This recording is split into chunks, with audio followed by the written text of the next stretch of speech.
Hey, it's your friendly neighborhood caveman, Elk here, the world's only time-traveling, prehistoric wrestling warrior, here to bring you the news in the world of professional wrestling. So Hell in a Cell took place, and absolutely nothing newsworthy happened.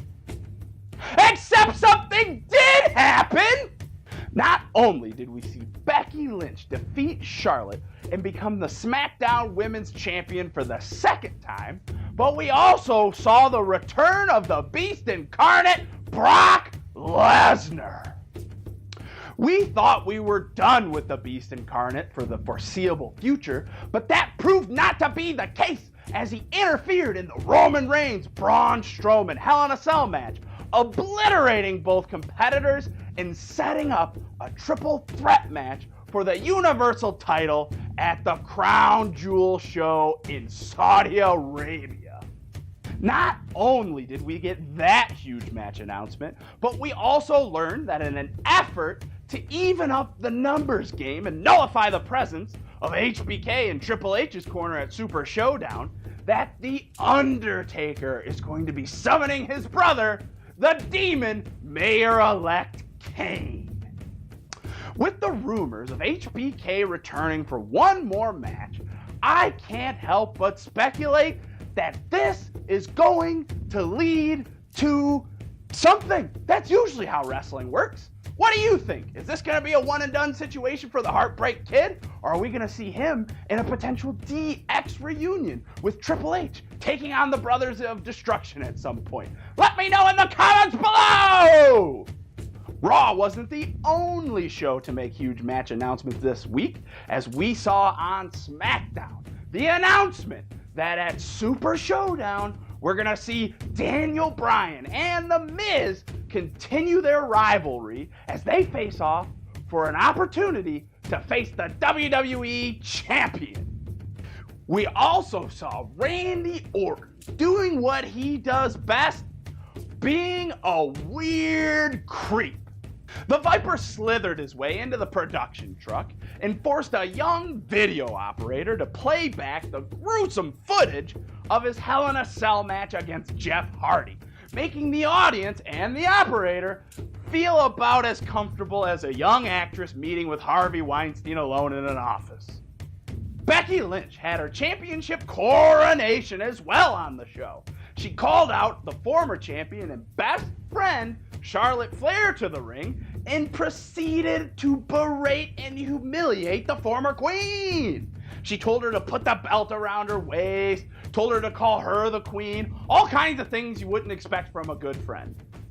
She capped off the segment by leaving no doubt that she's changing her attitude from the friendly, smiling lass kicker to badass Becky by channeling her hero, Scary Terry. That wasn't the only relationship that we saw dissolve on SmackDown, as Aiden English turned on Rusev, ending their friendship. And to think, this all happened on Rusev Day. On NXT, the main event saw Ricochet and Pete Dunne square off in a title versus title match, the first one ever to take place on NXT. And boy, did these guys put on a show. It was awesome. It was great. There was a lot of flips and a lot of finger bending. But then those jerks in Undisputed Era had to come in and ruin the fun for everybody.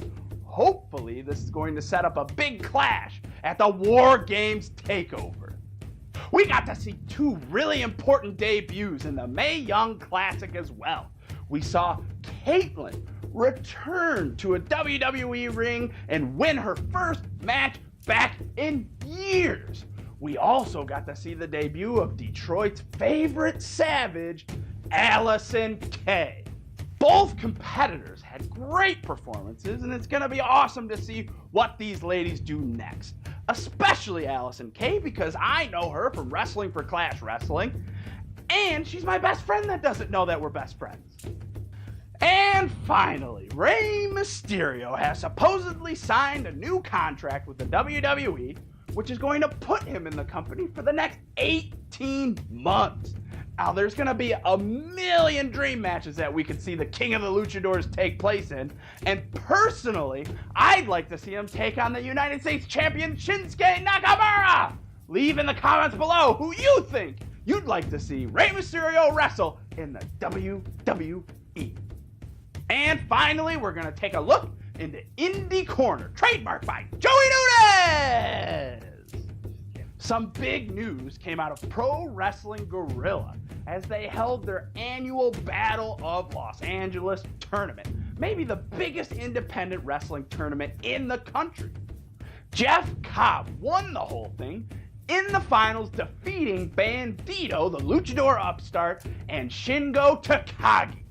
And for the last bit of news in the Indie Corner, trademarked by Joey Nunez, we learned that the Lucha Brothers appear to be staying on the independent scene for the foreseeable future.